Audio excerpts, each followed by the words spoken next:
السلام علیکم ورحمۃ اللہ وبرکاتہ۔ فی زمانہ ہماری زبان سے ہمارا بھائی محفوظ نہیں، جبکہ رسول پاک صلی اللہ علیہ وسلم ارشاد فرمائے اس وقت تک کہ مسلمان مومن نہیں بن سکتا جب تک کہ اس کا بھائی اس کی زبان اور ہاتھ سے محفوظ نہ رہے۔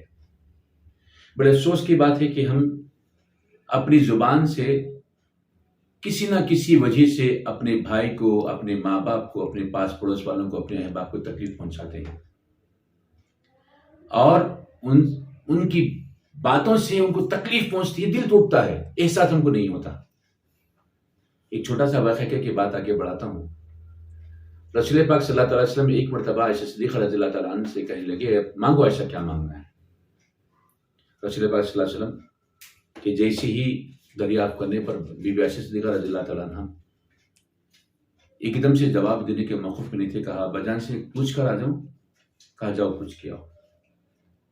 ابو صدیق رضی اللہ تعالیٰ عنہ کے پاس پہنچی اور کہنے لگے، اللہ کے رسول صلی اللہ علیہ وسلم نے کہا مانگو جو مانگنا ہے، دینے کے لیے تیار ہوں، میں کیا مانگوں؟ تو ابو صدیق رضی اللہ عنہ نے کہا معراج میں جو اللہ سے راز و نیاز کی بات ہے اس میں سے ایک بات سنا دو کو، اور شرط یہ ہے کہ مجھے وہ بات آ کے سنانا پھر واپس۔ آپ خوش ہوئی، رسول پاک صلی اللہ علیہ وسلم کے پاس پہنچی۔ رسول پاک صلی اللہ علیہ وسلم نے کہا بولو کیا مانگنا ہے؟ کیا کہا؟ میرے غاریہ نے کیا کہا؟ تو آپ نے کہا کہ اللہ کے رسول صلی اللہ علیہ وسلم جو باتیں اللہ اور آپ میں راز و نیاز کی اس میں سے کوئی ایک بات سنا دیجیے۔ تو آپ نے کہا دلوں کو جو جوڑتا ہے وہ جنتی ہے۔ دلوں کے جوڑنے کا مطلب کیا ہے؟ جو دلوں میں کینہ کپٹ ہے تو ختم کر کے ایک دوسرے سے ملتے ہیں، حسد بغاوت ہے تو ختم کر کے ایک دوسرے سے ملاقات کرتے ہیں، لڑائی جھگڑا ہے تو اسے ختم کر کے فراموش کر کے ایک دوسرے کے قریب ہو جاتے ہیں۔ یہ دلوں کو جوڑنے کی بات ہے۔ جیسی آپ سنی پھر واپس اباجان کے پاس گئی، ابو صدیق رضی اللہ تعالیٰ عنہ سے عرض کی کہ اباجان، رسول پاک صلی اللہ علیہ وسلم نے فرمایا دلوں کو جوڑنے والا جنتی ہے۔ تو آپ بیزی سن کر کے ایک دم سے رونے لگے، بولے اباجان چھوٹا سا کام ہے، دلوں کو جوڑنا ہے، دلوں کو جوڑنے کے بعد میں اللہ تبارک و تعالیٰ جنت ان پر واجب کر دیتا، مغفرت ان کی کر دیتا، کیا اس میں جو بڑا کام ہے؟ اور صدیق رضی اللہ عنہ نے کہا اے ام المومنین، آپ نے تصویر کا ایک رخ دیکھا، دلوں کو جوڑنے والا جنتی بہت اچھی بات ہے، لیکن تصویر کا دوسرا رخ یہ ہے کہ دلوں کو توڑنے والا کیا ہوگا، دلوں کو توڑنے والے کا انجام کیا ہوگا؟ اس کا انجام ٹھکانہ اس کا جہنم ہوگا۔ آج ہماری زبان سے ہمارے ماں باپ محفوظ نہیں، ہمارے بڑے بہن بھائی محفوظ نہیں، ہمارے دوست احباب، ہمارے پڑوسی محفوظ نہیں۔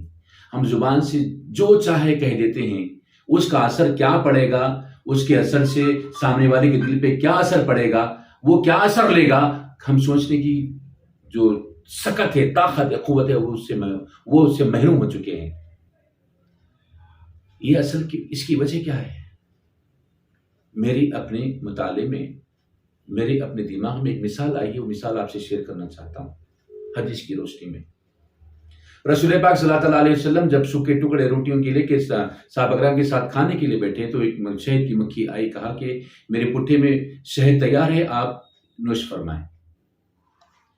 رسول پاک صلی اللہ علیہ وسلم صحابی کو بھیجے، وہ شہد لے کر آئے۔ پھر اس کے بعد میں وہ شہد کھانے کے بعد پھر مکھی نے پوچھا شہد کیسا تھا؟ تو آپ نے کہا بہت مزیدار تھا۔ صحابہ کرام سوال کیے، اللہ کے رسول صلی اللہ علیہ وسلم اس مکھی سے پوچھئے یہ کڑوا، کسالا، بدمزہ جو میٹھا بھی ہوتا ہے، پھولوں کا رس وہ چوستی ہے، اور اس کے بعد میں اس رس سے شہد کیسے بنا لیتی ہے؟ رسول پاک صلی اللہ علیہ وسلم پوچھے تو مکھی جواب دیتی ہے، اے اللہ کے رسول صلی اللہ علیہ وسلم، جس مقام پر ہم نے پھولوں سے رس چوسا ہے اس مقام سے لے کر پٹھے تک پہنچنے تک منہ میں رس بھرا ہوتا ہے، آپ پر درود پڑھتے ہوئے جاتے ہیں تو آپ کی درود کی برکت سے ہم وہ کڑوا کا سالہ جو رس تھا میٹھا بن جاتا ہے۔ آج ہماری زبانوں میں درود نہیں ہے، ہم درود شریف سے محروم ہیں۔ اسی وجہ سے میرے اپنے مطالعے میں، آپ اتفاق کرے کہ نہ کرے آپ کی مرضی کی بات ہے، میں یہ سمجھتا ہوں کہ اگرچہ کہ آپ درود شریف کثرت سے پڑھتے ہیں تو آپ کی زبان کی کڑواہٹ انشاءاللہ ختم ہو جائے گی. آپ کی زبان سے آپ کا جو بھائی ہے، آپ کا جو پڑوسی ہے، آپ کا جو دوست ہے، آپ کا جو قریبی ہے، آپ کی زبان کے شر سے محفوظ رہے گا. تو آج کی ضرورت یہ ہے کہ ہم کو رشتے نبھانا ہے اور رشتے جوڑنا ہے تو زبان سے ہی رکھنا ہے، اور زبان سے ہی رکھنے کے واسطے درود شریف کثرت سے پڑھیں گے تو اللہ تبارک و تعالی ہماری زبان میں شیریں بنا دے گا انشاءاللہ. ثم انشاءاللہ اللہ تعالی ہم سب کو عمل کی توفیق نصیب فرمائے.